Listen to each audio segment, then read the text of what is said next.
ಬಹಳ ಸ್ಪಷ್ಟತೆ ಇದೆ. ಇವತ್ತು ಚುನಾವಣಾ ಆಯೋಗ ನಮ್ಮೆಲ್ಲರಿಗೆ ಕೂಡ BLA1 BLA2 ಮಾಡೋಕ್ಕೆ ಹೇಳಿದ್ದಾರೆ. ಯಾತಕ್ಕೆ? ಕೇವಲ ಭಾರತೀಯ ಜನತಾ ಪಾರ್ಟಿಯ ಓಟನ್ನು ಸರಿ ಮಾಡೋದಕ್ಕಲ್ಲ, ಎಲ್ಲ ಪಾರ್ಟಿಗಳಿಗೆ ಕೂಡ ಅವಕಾಶ ಇದೆ. ಅವರವರ ಬೂತಲ್ಲಿ BLA1 BLA2ಗಳು ಈ ಓಟನ್ನು ಗಮನಿಸಬೇಕು. ಯಾರು ಸತ್ತಿದ್ದಾರೆ, ಯಾರು ಹೊರ ಹೋಗಿದ್ದಾರೆ, ಯಾರು ಓಟು ಮೈನಸ್ ಆಗಿದೆ, ನಮ್ಮ ಬೂತಲ್ಲಿ ಎಷ್ಟು ಓಟಿದೆ, ಇದನ್ನು ಗಮನಿಸುವಂಥ ಅಧಿಕಾರ ಇವತ್ತು BLAಗಳಿಗೆ ಇದೆ. ಭಾರತೀಯ ಜನತಾ ಪಾರ್ಟಿಯ JDUವಿನ ಕಾರ್ಯಕರ್ತರು ಅತ್ಯಂತ ಪ್ರಾಮಾಣಿಕವಾಗಿ ಪ್ರತಿ ಬೂತಲ್ಲಿ ನಮ್ಮ ಪರಿವಾರದ ಎಲ್ಲ ಕಾರ್ಯಕರ್ತರು ಸೇರಿ ವೋಟರ್ ಲಿಸ್ಟನ್ನು ಸರಿ ಮಾಡೋದು ಮಾಡಿದ್ವಿ. ಕಾಂಗ್ರೆಸ್ಸಿನ ಕಾರ್ಯಕರ್ತರು ಏನು ಮಾಡ್ತಾಯಿದ್ರು? ನಿಮಗೇನು ಜವಾಬ್ದಾರಿ ಇಲ್ಲ, ನಿಮ್ಮ BLAಗಳಿಗೆ ನೀವು ಕೆಲಸ ಯಾಕೆ ಹಚ್ಚಿಲ್ಲ? ಅವರು ಹೇಳಬೇಕಲ್ಲ, ನಮ್ಮ ಬೂತಲ್ಲಿ ಇಷ್ಟು ಓಟ್ ಇಲ್ಲ, ಇಷ್ಟು ಆಗಿದೆ, ಇಷ್ಟು ಓಟ್ ಇದೆ, ಇದು ಅತ್ಯಂತ ಸತ್ಯ ಇದೆ, ಇದನ್ನು ಹೇಳಬೇಕಲ್ಲ. ಚುನಾವಣಾ ಆಯೋಗ ಭಾಳ ಸ್ಪಷ್ಟವಾಗಿ ರಾಹುಲ್ ಗಾಂಧಿ ಅವರಿಗೆ ಹೇಳಿತ್ತು, ನೀವು ಕಂಪ್ಲೇಂಟ್ ಕೊಡಿ, ನೀವು ಇದನ್ನು ದೃಢೀಕರಣ ಮಾಡಿ. ದೃಢೀಕರಣ ಮಾಡುವಂಥದ್ದನ್ನು ರಾಹುಲ್ ಗಾಂಧಿ ಯಾಕೆ ಮಾಡ್ತಿಲ್ಲ? ಯಾಕೆ ಹೆದರಿಕೆ ನಿಮಗೆ? ಯಾಕೆ ಭಯ ನಿಮಗೆ? ಕೇವಲ ಹಿಟ್ ಆ್ಯಂಡ್ ರನ್ ಮಾತ್ರ ರಾಹುಲ್ ಗಾಂಧಿ ಅವರು ದೇಶದಾದ್ಯಂತ ಮಾಡ್ತಾ ಇದ್ದಾರೆ, ವಿದೇಶದಲ್ಲೂ ಮಾಡ್ತಾ ಇದ್ದಾರೆ.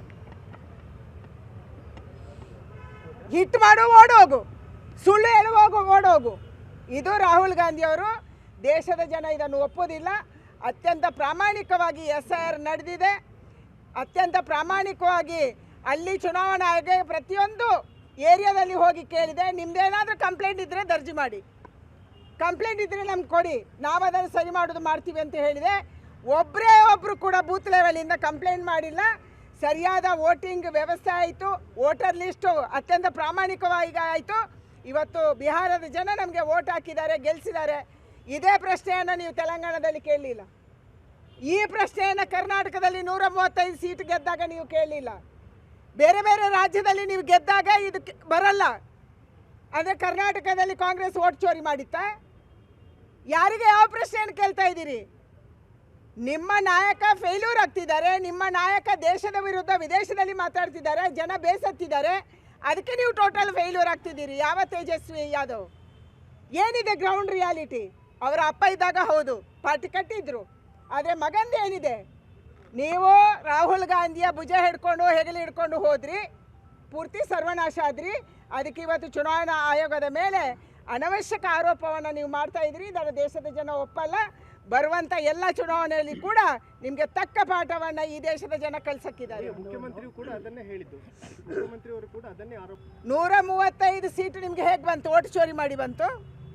ಇದಕ್ಕೆ ನೀವು ಉತ್ತರ ಕೊಡಬೇಕಲ್ಲ. ಕರ್ನಾಟಕದಲ್ಲಿ ಓಟ್ ಚೋರಿ ಮಾಡಿ ನೀವು ಗೆದ್ರಾ? ಅಂದರೆ ನೀವು ಗೆದ್ದಾಗ ಸರಿ ಇದೆ, BJP ಗೆದ್ದಾಗ ಸರಿ ಇಲ್ಲ. ಇದು ನಿಮ್ಮ ಪಾಲಿಸಿ. ಇದನ್ನು ನಾವು ಯಾರು ಒಪ್ಪಲ್ಲ, ಜನರು ಒಪ್ಪಲ್ಲ. ಬಹಳ ಸ್ಪಷ್ಟತೆ ಇದೆ. ಇವತ್ತು ಚುನಾವಣಾ ಆಯೋಗ ನಮ್ಮೆಲ್ಲರಿಗೆ ಕೂಡ BLA1 BLA2 ಮಾಡೋಕ್ಕೆ ಹೇಳಿದ್ದಾರೆ. ಯಾತಕ್ಕೆ? ಕೇವಲ ಭಾರತೀಯ ಜನತಾ ಪಾರ್ಟಿಯ ಓಟನ್ನು ಸರಿ ಮಾಡೋದಕ್ಕಲ್ಲ, ಎಲ್ಲ ಪಾರ್ಟಿಗಳಿಗೆ ಕೂಡ ಅವಕಾಶ ಇದೆ. ಅವರವರ ಬೂತಲ್ಲಿ BLA1 BLA2ಗಳು ಈ ಓಟನ್ನು ಗಮನಿಸಬೇಕು. ಯಾರು ಸತ್ತಿದ್ದಾರೆ, ಯಾರು ಹೊರ ಹೋಗಿದ್ದಾರೆ, ಯಾರು ಓಟು ಮೈನಸ್ ಆಗಿದೆ, ನಮ್ಮ ಬೂತಲ್ಲಿ ಎಷ್ಟು ಓಟಿದೆ, ಇದನ್ನು ಗಮನಿಸುವಂಥ ಅಧಿಕಾರ ಇವತ್ತು BLAಗಳಿಗೆ ಇದೆ. ಭಾರತೀಯ ಜನತಾ ಪಾರ್ಟಿಯ JDUವಿನ ಕಾರ್ಯಕರ್ತರು ಅತ್ಯಂತ ಪ್ರಾಮಾಣಿಕವಾಗಿ ಪ್ರತಿ ಬೂತಲ್ಲಿ ನಮ್ಮ ಪರಿವಾರದ ಎಲ್ಲ ಕಾರ್ಯಕರ್ತರು ಸೇರಿ ವೋಟರ್ ಲಿಸ್ಟನ್ನು ಸರಿ ಮಾಡೋದು ಮಾಡಿದ್ವಿ. ಕಾಂಗ್ರೆಸ್ಸಿನ ಕಾರ್ಯಕರ್ತರು ಏನು ಮಾಡ್ತಾಯಿದ್ರು? ನಿಮಗೇನು ಜವಾಬ್ದಾರಿ ಇಲ್ಲ, ನಿಮ್ಮ BLAಗಳಿಗೆ ನೀವು ಕೆಲಸ ಯಾಕೆ ಹಚ್ಚಿಲ್ಲ? ಅವರು ಹೇಳಬೇಕಲ್ಲ, ನಮ್ಮ ಬೂತಲ್ಲಿ ಇಷ್ಟು ಓಟ್ ಇಲ್ಲ, ಇಷ್ಟು ಆಗಿದೆ, ಇಷ್ಟು ಓಟ್ ಇದೆ, ಇದು ಅತ್ಯಂತ ಸತ್ಯ ಇದೆ, ಇದನ್ನು ಹೇಳಬೇಕಲ್ಲ. ಚುನಾವಣಾ ಆಯೋಗ ಭಾಳ ಸ್ಪಷ್ಟವಾಗಿ ರಾಹುಲ್ ಗಾಂಧಿ ಅವರಿಗೆ ಹೇಳಿತ್ತು, ನೀವು ಕಂಪ್ಲೇಂಟ್ ಕೊಡಿ, ನೀವು ಇದನ್ನು ದೃಢೀಕರಣ ಮಾಡಿ. ದೃಢೀಕರಣ ಮಾಡುವಂಥದ್ದನ್ನು ರಾಹುಲ್ ಗಾಂಧಿ ಯಾಕೆ ಮಾಡ್ತಿಲ್ಲ? ಯಾಕೆ ಹೆದರಿಕೆ ನಿಮಗೆ? ಯಾಕೆ ಭಯ ನಿಮಗೆ? ಕೇವಲ ಹಿಟ್ ಆ್ಯಂಡ್ ರನ್ ಮಾತ್ರ ರಾಹುಲ್ ಗಾಂಧಿ ಅವರು ದೇಶದಾದ್ಯಂತ ಮಾಡ್ತಾ ಇದ್ದಾರೆ, ವಿದೇಶದಲ್ಲೂ ಮಾಡ್ತಾ ಇದ್ದಾರೆ. ಹಿಟ್ ಮಾಡು ಓಡೋಗು, ಸುಳ್ಳು ಹೇಳುವಾಗ ಓಡೋಗು, ಇದು ರಾಹುಲ್ ಗಾಂಧಿ ಅವರು. ದೇಶದ ಜನ ಇದನ್ನು ಒಪ್ಪೋದಿಲ್ಲ. ಅತ್ಯಂತ ಪ್ರಾಮಾಣಿಕವಾಗಿ SIR ನಡೆದಿದೆ. ಅತ್ಯಂತ ಪ್ರಾಮಾಣಿಕವಾಗಿ ಅಲ್ಲಿ ಚುನಾವಣಾ ಆಯೋಗ ಪ್ರತಿಯೊಂದು ಏರಿಯಾದಲ್ಲಿ ಹೋಗಿ ಕೇಳಿದೆ. ನಿಮ್ದೇನಾದರೂ ಕಂಪ್ಲೇಂಟ್ ಇದ್ದರೆ ದರ್ಜಿ ಮಾಡಿ, ಕಂಪ್ಲೇಂಟ್ ಇದ್ದರೆ ನಮ್ಗೆ ಕೊಡಿ, ನಾವು ಅದನ್ನು ಸರಿ ಮಾಡೋದು ಮಾಡ್ತೀವಿ ಅಂತ ಹೇಳಿದೆ. ಒಬ್ಬರು ಕೂಡ ಬೂತ್ ಲೆವೆಲಿಂದ ಕಂಪ್ಲೇಂಟ್ ಮಾಡಿಲ್ಲ. ಸರಿಯಾದ ವೋಟಿಂಗ್ ವ್ಯವಸ್ಥೆ ಆಯಿತು, ವೋಟರ್ ಲಿಸ್ಟು ಅತ್ಯಂತ ಪ್ರಾಮಾಣಿಕವಾಗಿ ಆಯಿತು.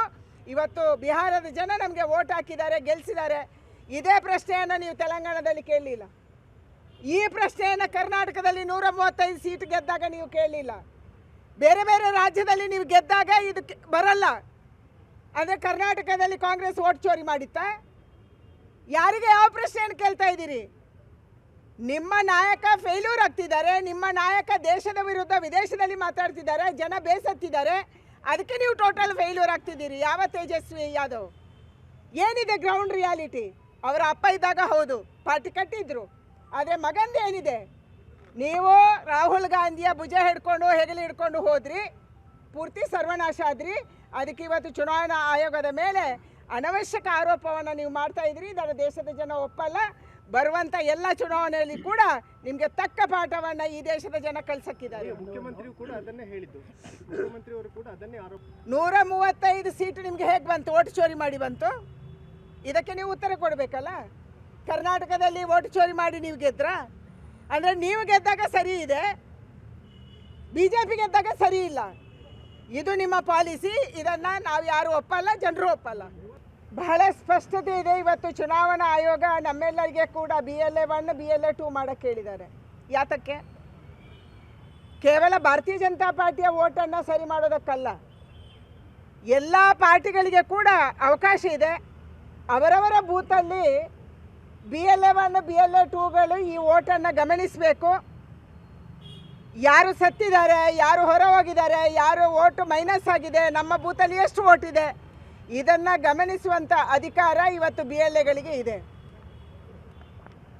ಭಾರತೀಯ ಜನತಾ ಪಾರ್ಟಿಯ JDUವಿನ ಕಾರ್ಯಕರ್ತರು ಅತ್ಯಂತ ಪ್ರಾಮಾಣಿಕವಾಗಿ ಪ್ರತಿ ಬೂತಲ್ಲಿ ನಮ್ಮ ಪರಿವಾರದ ಎಲ್ಲ ಕಾರ್ಯಕರ್ತರು ಸೇರಿ ವೋಟರ್ ಲಿಸ್ಟನ್ನು ಸರಿ ಮಾಡೋದು ಮಾಡಿದ್ವಿ. ಕಾಂಗ್ರೆಸ್ಸಿನ ಕಾರ್ಯಕರ್ತರು ಏನು ಮಾಡ್ತಾಯಿದ್ರು? ನಿಮಗೇನು ಜವಾಬ್ದಾರಿ ಇಲ್ಲ? ನಿಮ್ಮ BLAಗಳಿಗೆ ನೀವು ಕೆಲಸ ಯಾಕೆ ಹಚ್ಚಿಲ್ಲ? ಅವರು ಹೇಳಬೇಕಲ್ಲ, ನಮ್ಮ ಬೂತಲ್ಲಿ ಇಷ್ಟು ಓಟ್ ಇಲ್ಲ, ಇಷ್ಟು ಆಗಿದೆ, ಇಷ್ಟು ಓಟ್ ಇದೆ, ಇದು ಅತ್ಯಂತ ಸತ್ಯ ಇದೆ, ಇದನ್ನು ಹೇಳಬೇಕಲ್ಲ. ಚುನಾವಣಾ ಆಯೋಗ ಭಾಳ ಸ್ಪಷ್ಟವಾಗಿ ರಾಹುಲ್ ಗಾಂಧಿ ಅವರಿಗೆ ಹೇಳಿತ್ತು, ನೀವು ಕಂಪ್ಲೇಂಟ್ ಕೊಡಿ, ನೀವು ಇದನ್ನು ದೃಢೀಕರಣ ಮಾಡಿ. ದೃಢೀಕರಣ ಮಾಡುವಂಥದ್ದನ್ನು ರಾಹುಲ್ ಗಾಂಧಿ ಯಾಕೆ ಮಾಡ್ತಿಲ್ಲ? ಯಾಕೆ ಹೆದರಿಕೆ ನಿಮಗೆ? ಯಾಕೆ ಭಯ ನಿಮಗೆ? ಕೇವಲ ಹಿಟ್ ಆ್ಯಂಡ್ ರನ್ ಮಾತ್ರ ರಾಹುಲ್ ಗಾಂಧಿ ಅವರು ದೇಶದಾದ್ಯಂತ ಮಾಡ್ತಾ ಇದ್ದಾರೆ, ವಿದೇಶದಲ್ಲೂ ಮಾಡ್ತಾ ಇದ್ದಾರೆ. ಹಿಟ್ ಮಾಡು ಓಡೋಗು, ಸುಳ್ಳು ಹೇಳುವೋಗು ಓಡೋಗು. ಇದು ರಾಹುಲ್ ಗಾಂಧಿ ಅವರು. ದೇಶದ ಜನ ಇದನ್ನು ಒಪ್ಪೋದಿಲ್ಲ. ಅತ್ಯಂತ ಪ್ರಾಮಾಣಿಕವಾಗಿ SIR ನಡೆದಿದೆ. ಅತ್ಯಂತ ಪ್ರಾಮಾಣಿಕವಾಗಿ ಅಲ್ಲಿ ಚುನಾವಣಾ ಆಯೋಗ ಪ್ರತಿಯೊಂದು ಏರಿಯಾದಲ್ಲಿ ಹೋಗಿ ಕೇಳಿದೆ. ನಿಮ್ದೇನಾದರೂ ಕಂಪ್ಲೇಂಟ್ ಇದ್ದರೆ ದರ್ಜಿ ಮಾಡಿ, ಕಂಪ್ಲೇಂಟ್ ಇದ್ದರೆ ನಮ್ಗೆ ಕೊಡಿ, ನಾವು ಅದನ್ನು ಸರಿ ಮಾಡೋದು ಮಾಡ್ತೀವಿ ಅಂತ ಹೇಳಿದೆ. ಒಬ್ಬರು ಕೂಡ ಬೂತ್ ಲೆವೆಲಿಂದ ಕಂಪ್ಲೇಂಟ್ ಮಾಡಿಲ್ಲ. ಸರಿಯಾದ ವೋಟಿಂಗ್ ವ್ಯವಸ್ಥೆ ಆಯಿತು, ವೋಟರ್ ಲಿಸ್ಟು ಅತ್ಯಂತ ಪ್ರಾಮಾಣಿಕವಾಗಿ ಆಯಿತು. ಇವತ್ತು ಬಿಹಾರದ ಜನ ನಮಗೆ ವೋಟ್ ಹಾಕಿದ್ದಾರೆ, ಗೆಲ್ಲಿಸಿದ್ದಾರೆ. ಇದೇ ಪ್ರಶ್ನೆಯನ್ನು ನೀವು ತೆಲಂಗಾಣದಲ್ಲಿ ಕೇಳಲಿಲ್ಲ. ಈ ಪ್ರಶ್ನೆಯನ್ನು ಕರ್ನಾಟಕದಲ್ಲಿ 135 ಸೀಟ್ ಗೆದ್ದಾಗ ನೀವು ಕೇಳಲಿಲ್ಲ. ಬೇರೆ ಬೇರೆ ರಾಜ್ಯದಲ್ಲಿ ನೀವು ಗೆದ್ದಾಗ ಇದಕ್ಕೆ ಬರಲ್ಲ. ಅಂದರೆ ಕರ್ನಾಟಕದಲ್ಲಿ ಕಾಂಗ್ರೆಸ್ ವೋಟ್ ಚೋರಿ ಮಾಡಿತ್ತಾ? ಯಾರಿಗೆ ಯಾವ ಪ್ರಶ್ನೆಯನ್ನು ಕೇಳ್ತಾ ಇದ್ದೀರಿ? ನಿಮ್ಮ ನಾಯಕ ಫೇಲ್ಯೂರ್ ಆಗ್ತಿದ್ದಾರೆ, ನಿಮ್ಮ ನಾಯಕ ದೇಶದ ವಿರುದ್ಧ ವಿದೇಶದಲ್ಲಿ ಮಾತಾಡ್ತಿದ್ದಾರೆ, ಜನ ಬೇಸತ್ತಿದ್ದಾರೆ, ಅದಕ್ಕೆ ನೀವು ಟೋಟಲ್ ಫೇಲ್ಯೂರ್ ಆಗ್ತಿದ್ದೀರಿ. ಯಾವ ತೇಜಸ್ವಿ ಯಾದವ್? ಏನಿದೆ ಗ್ರೌಂಡ್ ರಿಯಾಲಿಟಿ? ಅವರ ಅಪ್ಪ ಇದ್ದಾಗ ಹೌದು ಪಾರ್ಟಿ ಕಟ್ಟಿದ್ರು, ಆದರೆ ಮಗಂದು ಏನಿದೆ? ನೀವು ರಾಹುಲ್ ಗಾಂಧಿಯ ಭುಜ ಹಿಡ್ಕೊಂಡು ಹೆಗಲು ಹಿಡ್ಕೊಂಡು ಹೋದ್ರಿ, ಪೂರ್ತಿ ಸರ್ವನಾಶ ಆದ್ರಿ. ಅದಕ್ಕೆ ಇವತ್ತು ಚುನಾವಣಾ ಆಯೋಗದ ಮೇಲೆ ಅನವಶ್ಯಕ ಆರೋಪವನ್ನು ನೀವು ಮಾಡ್ತಾ ಇದ್ರಿ. ಇದರ ದೇಶದ ಜನ ಒಪ್ಪಲ್ಲ. ಬರುವಂಥ ಎಲ್ಲ ಚುನಾವಣೆಯಲ್ಲಿ ಕೂಡ ನಿಮಗೆ ತಕ್ಕ ಪಾಠವನ್ನು ಈ ದೇಶದ ಜನ ಕಳ್ಸಕ್ಕಿದ್ದಾರೆ. ಮುಖ್ಯಮಂತ್ರಿಯು ಕೂಡ ಅದನ್ನೇ ಹೇಳಿದ್ದು. ಮುಖ್ಯಮಂತ್ರಿಯವರು ಕೂಡ ಅದನ್ನೇ ಆರೋಪ. 135 ಸೀಟು ನಿಮಗೆ ಹೇಗೆ ಬಂತು? ಓಟ್ ಚೋರಿ ಮಾಡಿ ಬಂತು? ಇದಕ್ಕೆ ನೀವು ಉತ್ತರ ಕೊಡಬೇಕಲ್ಲ. ಕರ್ನಾಟಕದಲ್ಲಿ ಓಟ್ ಚೋರಿ ಮಾಡಿ ನೀವು ಗೆದ್ರಾ? ಅಂದರೆ ನೀವು ಗೆದ್ದಾಗ ಸರಿ ಇದೆ, BJP ಗೆದ್ದಾಗ ಸರಿ ಇಲ್ಲ. ಇದು ನಿಮ್ಮ ಪಾಲಿಸಿ. ಇದನ್ನು ನಾವು ಯಾರು ಒಪ್ಪಲ್ಲ, ಜನರು ಒಪ್ಪಲ್ಲ.